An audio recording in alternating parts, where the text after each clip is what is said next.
The sun was shining, the road was quiet, and the world seemed at peace. A man smiled behind the wheel, his heart full of joy. He had just become a father, but destiny had already written another ending. In a few short moments, happiness would turn to heartbreak, and Downton Abbey would lose the man who carried its future. This is the story of Matthew Crawley. The day he found life and death on the same road. The morning at Downton Abbey began with light laughter and soft cries of a newborn. The halls that once echoed with tension and silence were now filled with joy.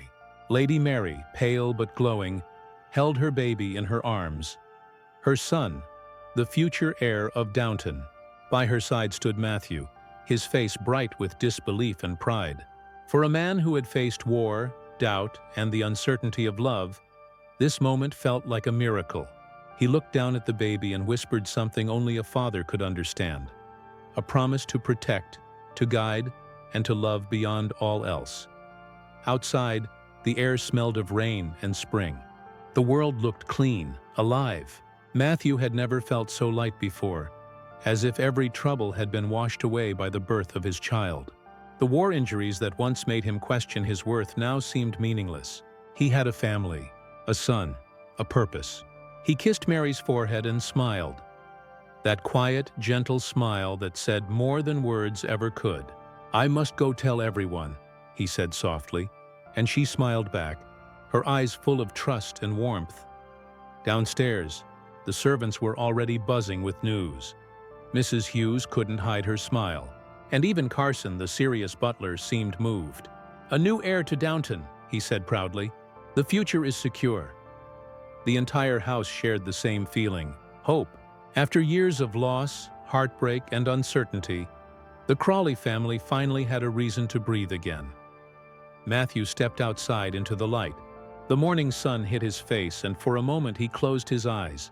The air was calm, the road ahead smooth. He climbed into his car, that small open-top vehicle he loved so much. As he started the engine, his mind wasn't on the drive. It was still in that hospital room with Mary and their baby. He could still hear the tiny cries, still feel the warmth of his wife's hand. As the car rolled down the country road, Matthew's thoughts were peaceful. He imagined the future, his son taking his first steps, learning to speak, running down the long halls of Downton. He saw Mary laughing again, truly happy after so much pain. He pictured a home filled with laughter and the scent of fresh flowers. Every mile he drove was filled with dreams, not danger. But fate has its own rules. The same calm sky that blessed his morning would soon turn cruel. The same road that carried him home would soon take him away. And though no one at Downton knew it yet, this joyful day was about to become one of its darkest chapters. The car hummed softly against the silence of the countryside. Golden fields stretched on both sides of the narrow road, the sunlight flickering through tall trees like scattered memories. Matthew's hands rested calmly on the steering wheel, his thoughts far from the path ahead. In his mind, he was still in that hospital room. The scent of fresh linen, the sound of his baby's first cry, the weight of a new life resting in Mary's arms. He had never known happiness like this. For years, his world had been filled with battles, decisions, and duties that carried the weight of Downton itself. But today, he was not an heir, not a husband, not even a lord. He was simply a father. And that thought filled his chest with warmth, a peace he hadn't felt since before the war. The wind brushed against his hair as he drove, carrying the faint scent of soil and flowers. The tires whispered against the gravel road, steady and smooth. Every mile he passed seemed to carry a piece of his joy with it, spreading it across the rolling hills. He smiled to himself, thinking of Mary's eyes when she looked at their son. She had been through so much, and yet she had endured it all with quiet grace. "She's stronger than me," he thought, chuckling softly. "She always has been." Ahead, a few birds lifted off from a nearby field, their wings catching the light. The world felt perfect, too perfect. There was no hint of what waited just beyond the curve of the road. Matthew tapped his fingers gently against the steering wheel, humming a quiet tune, one his mother used to sing when he was young.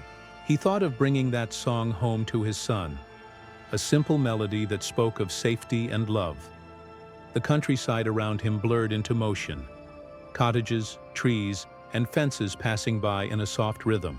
He imagined telling his family the news himself. He could already see Lord Grantham's proud smile, Cora's tears of joy, and the laughter that would fill the dining room that evening. "A son," he whispered again, the word almost sacred. "Our son." His voice was lost to the wind, but it carried a tenderness only he could feel. The car climbed a gentle hill, and as he reached the top, the world opened up before him, vast and endless. The road stretched like a ribbon through the valley below. For a moment he slowed down, letting his eyes wander across the landscape. Everything seemed still, as if time itself had paused to watch him. He didn't know that the stillness was not peace, but warning, that somewhere ahead, fate had drawn its line. Matthew pressed the pedal again, unaware of the truck coming around the bend in the distance. Back at Downton, Mary was still smiling in her hospital bed, her hand resting beside the sleeping baby. "He'll be back soon," she whispered. But outside those walls, life was already beginning to shift. Quietly, cruelly, like a shadow waiting to fall. The journey that began in joy was steering straight toward heartbreak. The same road that led him home would soon take him away forever. The world changed in a blink. 1 second the road stretched clear and golden ahead, calm, quiet, alive. And the next, everything shattered. A glint of metal, a roar of an engine, a blur of movement too fast for the eye to catch. The peace of the countryside was torn apart in a heartbeat. Matthew saw it. The heavy truck turning the corner, far too close, far too fast. His smile faded, replaced by sudden awareness. His hands gripped the wheel. The sound of screeching tires filled the air, sharp and desperate. The birds that had been singing moments ago scattered into the sky, startled by the cry of fate breaking through the still morning. For one breathless moment, time slowed. Matthew's heart pounded in his chest, not from fear, but from disbelief. This couldn't be happening. Not now, not today. His baby's face flashed before him. Mary's smile. The life waiting for him back at Downton. He turned the wheel sharply, but the road was narrow, the ground soft from last night's rain. The car slid. The world tilted. The crash came like thunder. Metal against metal. Glass against stone. Then, silence. The kind of silence that feels like the earth itself is holding its breath. The car rested on its side by the roadside, half in the ditch, half in the sunlight. A single wheel still spun slowly, creaking as it lost its rhythm. The breeze moved through the grass, gentle and cruel at once. The truck driver stumbled out, his voice breaking as he called for help, but there was none to hear. The fields around them were empty, endless, uncaring. Matthew's head rested against the seat, his eyes open to the sky. There was no pain now, only stillness. The clouds above drifted lazily, soft and white, as if unaware of what had just been taken. A few petals from a wildflower patch nearby floated into the air and landed quietly on his coat. Somewhere far away, a bell tolled, perhaps from a church, perhaps imagined, echoing like a farewell. His last thought, if there was one, was not of fear. It was of peace, of Mary, of the tiny hand that had gripped his finger only hours ago. The road was empty again. The hum of life had stopped, and in that silence, Downton Abbey's future shifted forever. Back at the hospital, Mary's laughter filled the room for a brief moment as she whispered to her child, "Your father will be here soon." But miles away, her world was already breaking, quietly, invisibly. The wind carried no news yet, but it would. By the time the sun began to fall, the word would spread, whispered first, then spoken, then cried out loud. Matthew Crawley, the hope of Downton, the man who had found happiness at last, was gone. The sun had begun to set when the first whisper reached Downton. It came not as a cry, but as a question, faint, uncertain, like a sound carried on the wind. A car accident, they said, near the old mill road. A gentleman in a blue motor car. At first, no one dared to believe it. It was too sudden, too cruel, too impossible.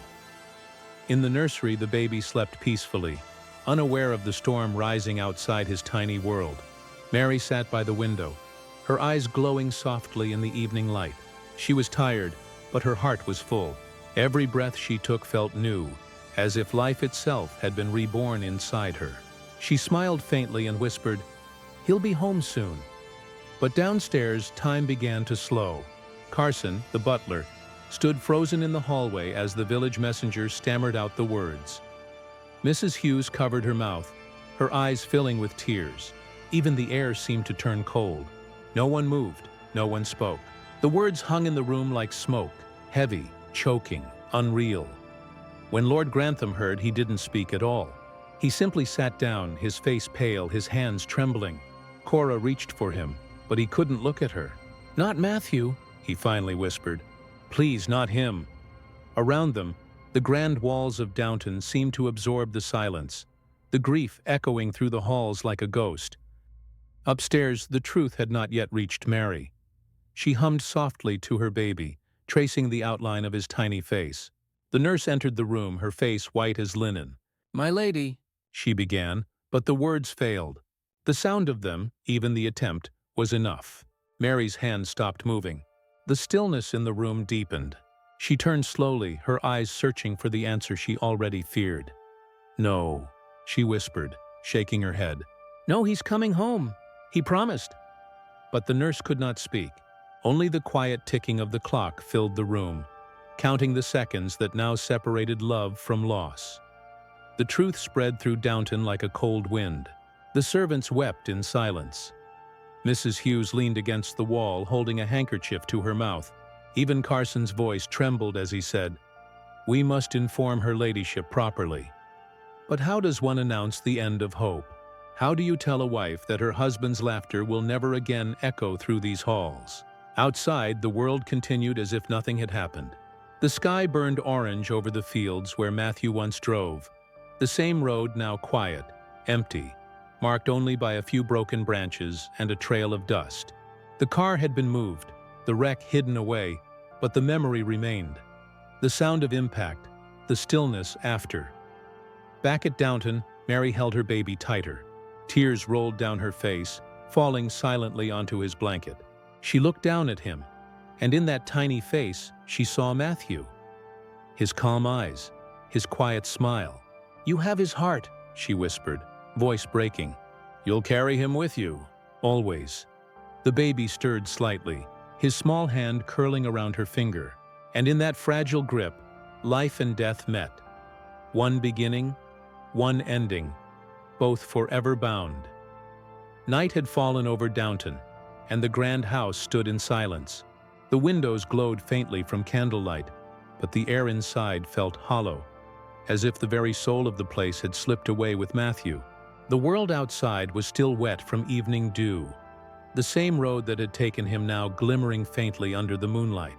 There was no noise, no wind, no motion, only the weight of absence. In the nursery, the baby slept soundly, wrapped in the softest blankets. His tiny breaths rose and fell with perfect rhythm, unaware that he had already become both a beginning and an ending. Beside him, Mary sat in the dark, her face hidden in shadow. Her eyes were open, but her gaze was far away. Somewhere on that road, somewhere between love and loss. Downton had seen grief before. Wars, deaths, scandals. But this was different. Matthew had been the bridge between the old world and the new. The promise that change could be kind. His death was not only a heartbreak but a cruel message. That even hope was fragile. That joy could vanish in the same breath that created it. The irony was impossible to ignore. The moment his son took his first breath, Matthew took his last. Life and death, bound together by fate's unseen hand. It was almost poetic, in a way that made the pain sharper. The same joy that filled Downton's halls in the morning now echoed as sorrow by nightfall. It was as though the universe had demanded a balance, one life for another. Downstairs, the servants moved quietly, their steps softer than usual. No one dared speak loudly. Every word seemed to disturb the peace that grief demanded. Mrs. Hughes whispered a prayer. Carson kept his posture straight, but his eyes were wet. Even the younger maids, who often whispered gossip or laughed in corners, now sat in silence. They had all loved Matthew in their own way, not just as the heir, but as the man who saw them as equals, who spoke kindly, who listened. Lord Grantham stood alone in his study, staring at the empty glass on his desk. He had lost more than a son-in-law. He had lost the man who would have carried Downton into the future. The thought of Mary raising their child without Matthew tore through him, but he could not speak of it. The old walls had ears, and grief was not something one displayed at Downton.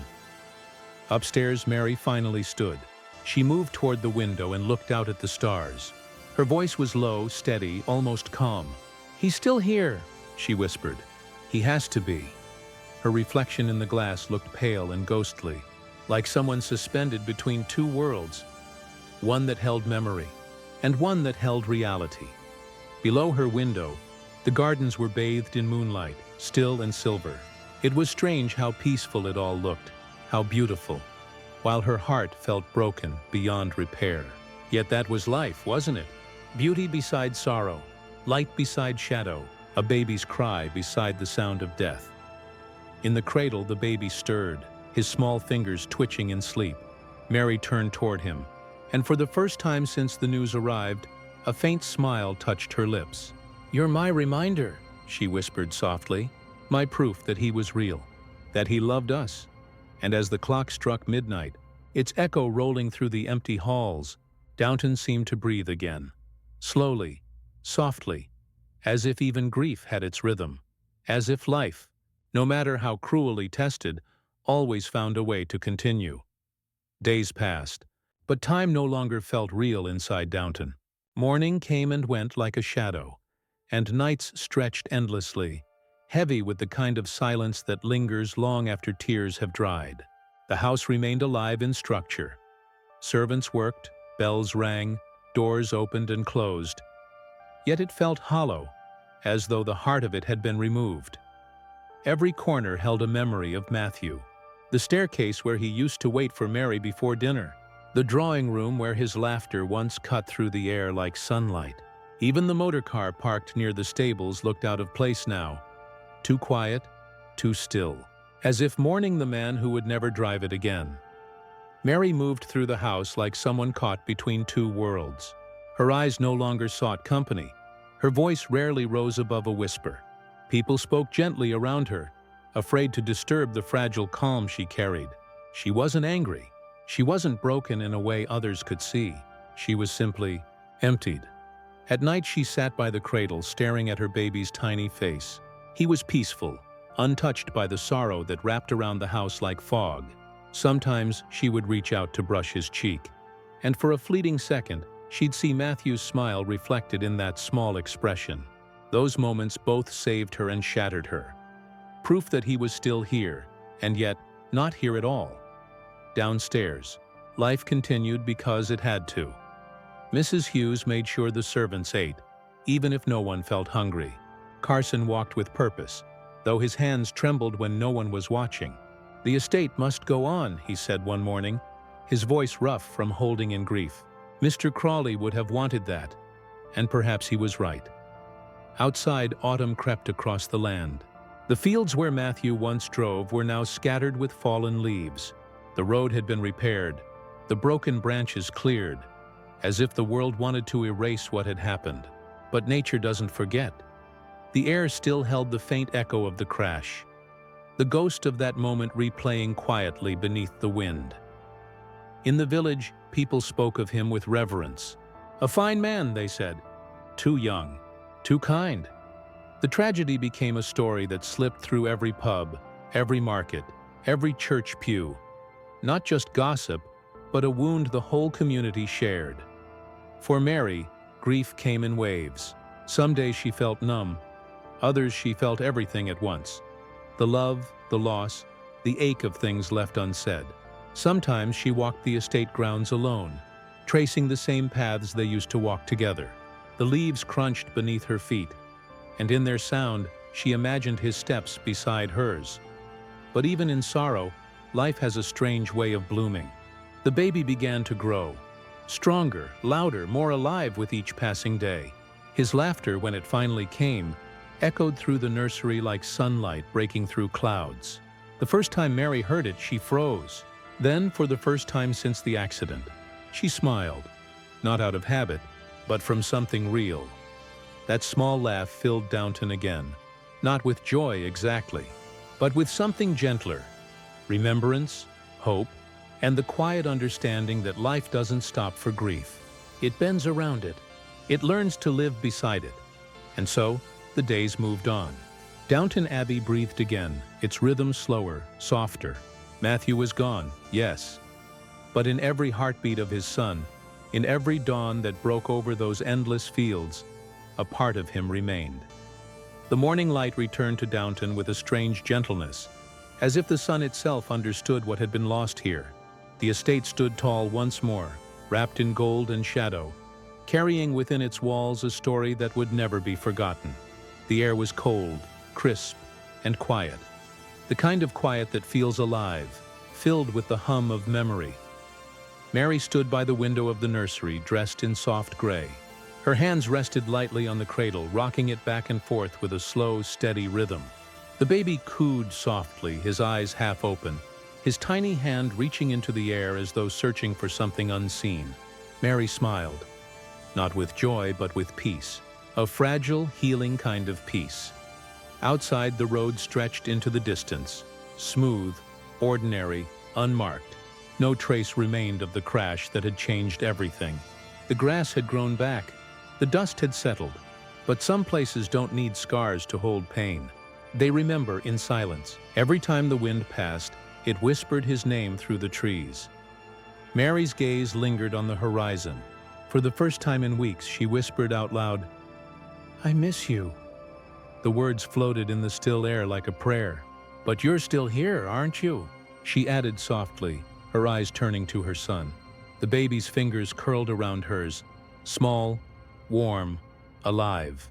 And in that simple touch, she felt him, Matthew, not gone, but changed. Downstairs, the house stirred to life again. Breakfast trays, footsteps, polite chatter. The rhythm of Downton returning quietly, respectfully. Yet something in the air had shifted. Grief had settled into the walls, not as a wound, but as a reminder that love, when true, does not vanish. It lingers, it echoes, it rebuilds. Lord Grantham walked past the dining hall and paused by the window. For a brief moment he saw Matthew in his mind, laughing, confident, alive. Before the image faded into light, he nodded to himself, whispering, "He gave us the future." In the nursery, Mary lifted her baby gently into her arms and stepped out onto the balcony. The morning breeze brushed her face, cool and clean. Below her, the gardens stretched endlessly, glistening with dew. She closed her eyes and listened to the faint rustle of leaves, the distant chirp of birds, and the heartbeat pressed against her chest. "Your father loved this place," she said softly to her child. "And he loved you, even before he met you." The baby stirred, letting out a tiny sigh. Mary looked to the sky, pale blue, open, endless, and smiled. "He's here," she whispered, "in every sunrise, every whisper of wind." The camera drifts slowly upward, past Mary, past the Abbey, past the fields, rising toward the open sky. The road appears once more, winding through the countryside, peaceful now, washed in gold. A faint echo of Matthew's laughter fades into the air, followed by the soft cry of the baby. Two sounds, one ending, one beginning. Voiceover, final lines. Life and death crossed paths that day on the road. But love never stopped traveling. It still moves. Through the halls of Downton, through the hearts left behind, through the child who carries his name. Some stories don't end. They become the air we breathe. The screen fades to black.